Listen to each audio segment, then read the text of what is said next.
Good morning. I am Dr. Shaikhmusakrajjak, History Department, Maulana Azad College, Aurangabad, Maharashtra. I am going to present micro teaching on sources of ancient Indian history. Sources means the literary and archaeological things which give us the information about ancient Indian history or any particular history of any region or any dynasty, ruler, rule, etc. We can classify these sources in literary sources, in literary form, second in material or archaeological form. In literary sources, we have religious sources, non-religious sources, scientific sources, South Indian Sangam Tamil sources, and foreign accounts or foreign travel accounts or travelogues.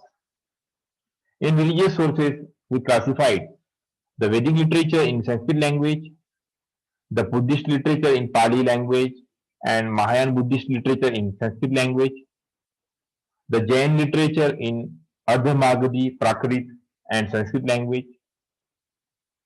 In non-religious sources, we can classify the sources in history or itihas, drama, natya, epics, mahakavyas, or kavyas, gatha, and other commentaries or tika or bhashya in Sanskrit, Prakrit, Ardha-Magadhi, and Pali language.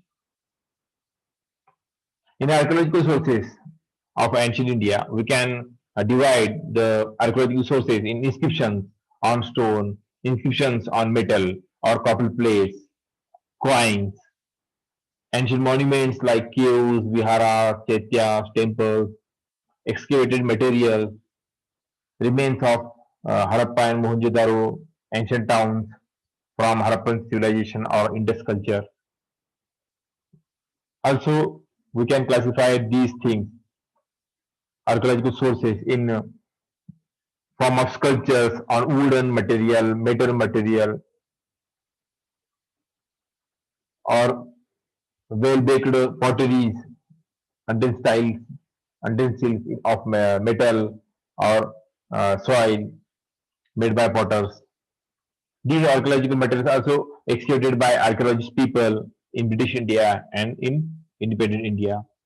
Also, the separate branch of archaeological sciences, epigraphy, which decipher the ancient Brahmi, Kharoshti scripts and Pali, Sanskrit languages, and focus on the history of Ashoka the Great, especially the contribution of James Prinsep had recorded about the contribution of reading of or decipher of Brahmi and Kharoshti script, and also the inscriptions of Ashoka the Great.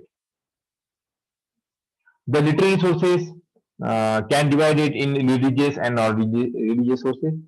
In religious sources, particularly about ancient Indian history, we can discuss Vedic literature.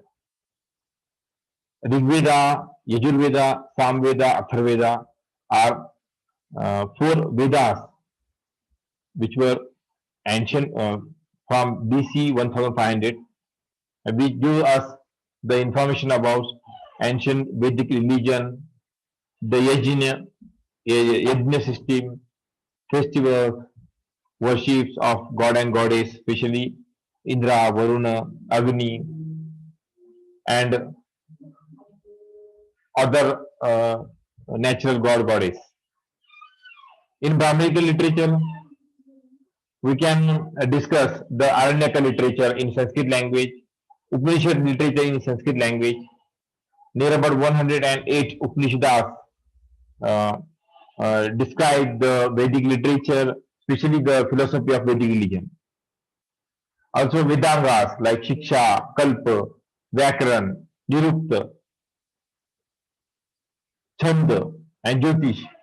These literature give us the information about ancient religion of Vedic people, ancient social history, economic history, ancient festivals, traditions of especially North India.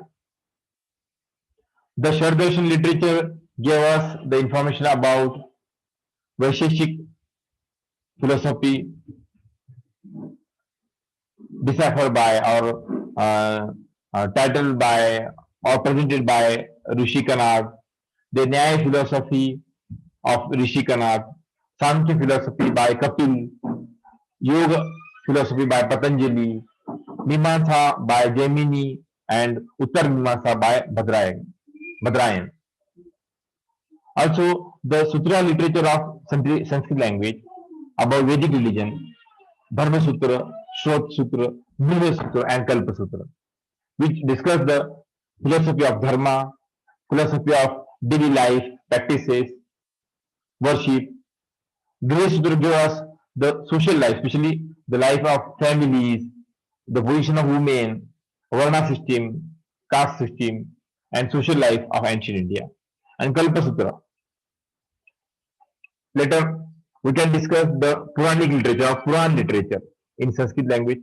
For example, Vishnu Puran, Garud Puran, Matsya Puran, Varaha Puran.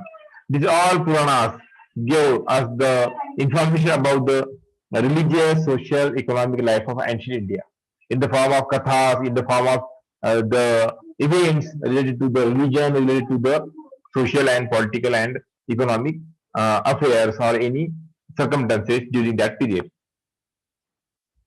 After Vedic literature, Buddhist literature in Pali, in Sanskrit language, we have, and these Tripitakas, which written in Pali language, Vinaya Pitaka, Sutta Pitaka, Abhidhamma Pitaka, gave us the information about establishment of Buddhism, the life and contribution of Gautam Buddha, about the philosophy, about the practices of Buddhist religion. Especially Hinayana cult, we studied or we took information from these literature. After the Theravada or Hinayana, Dipavansha, Mahavansha, the Lankan literature about Buddhism give us information about Theravada, Hinayana cult, and later Mahayana Buddhism. Jataka Kathas in Sanskrit language gave us various events about ancient Indian history and various events about the Bodhisattva or Gautam Buddha, especially based on Mahayan faith, Mahayan philosophy of Buddhism. Divyavadan, the Nepali Buddhist literature in the Sanskrit language, gave us the information about biography, life, philosophy of Gautam Buddha.